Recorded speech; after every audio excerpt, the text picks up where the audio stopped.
కర్మయోగం. కర్మకు సంబంధించిన విషయములపై భగవానుడు చెప్పినది కర్మయోగం. కర్మలనేవి ఎందుకు ఆచరించాలి, ఆచరించినచో కలుగు ఫలితం ఏమిటి, ఆచరించని వారి పరిస్థితి ఏ కర్మబంధానికి కారణమవుతుంది, ఏ కర్మ ముక్తిని ప్రసాదించగలదు అనేవి కర్మయోగమును బోధింపబడిన విషయాలు. లోకంలో ఏ మనుష్యుడు కర్మను చేయకుండా ఉండలేడు. ఎవరికి నిర్ణయింపబడ్డ కర్మను వారు చేయవలసిందే, లేకుంటే జీవనం గడవదు. అయితే అట్టి కర్మ విహిత కర్మ అయి ఉండాలి. వర్ణాశ్రమ ధర్మం అనుసరించి విద్యుక్త కర్మను ఆచరించాలి. కర్మ అనేది నిష్కామ బుద్ధితో ఫలాపేక్ష లేకుండా వనరించి ఫలమును భగవదర్పణ చేయాలి. అయితే ఇంద్రియములను అదివిపెట్టి చేయు కర్మత్యాగం నైష్కర్మ్యం అనిపించుకోదు. శాస్త్రనీయతమైన కర్మ నిష్కామ బుద్ధితో ఆచరించవలసిందే అంటున్నాడు భగవానుడు.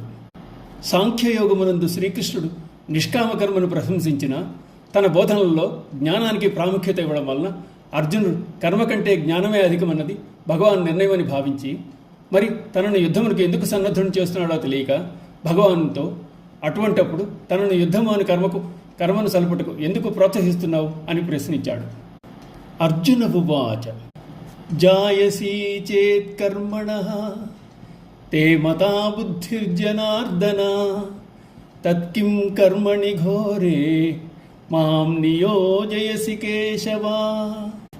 కేశవ, నీ అభిప్రాయంలో కర్మ కంటే జ్ఞానమే శ్రేష్టమైనతో ఈ భయంకరమైన యుద్ధమునకు నన్నేలగ నియోగించుతున్నావు.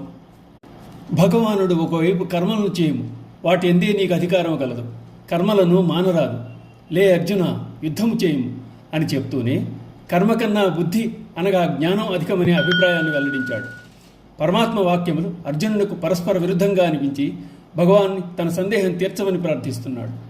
వ్యామిశ్రేణేవ వాక్యేన బుద్ధిం మోహయసీవ మే తదేకం వద నిశ్చిత్య ఏన శ్రేయోహమాప్నుయాం. కృష్ణ, కలగలిపినట్లున్న నీ మాటలతో నా బుద్ధిని భ్రమకు గురి చేస్తున్నావు. నాకు శ్రేయస్కరమైన మార్గము అది కర్మయోగమైనా లేక జ్ఞానయోగమైనా ఏదో ఒకటి నిశ్చయంగా చెప్పు అని అడిగాడు అర్జునుడు.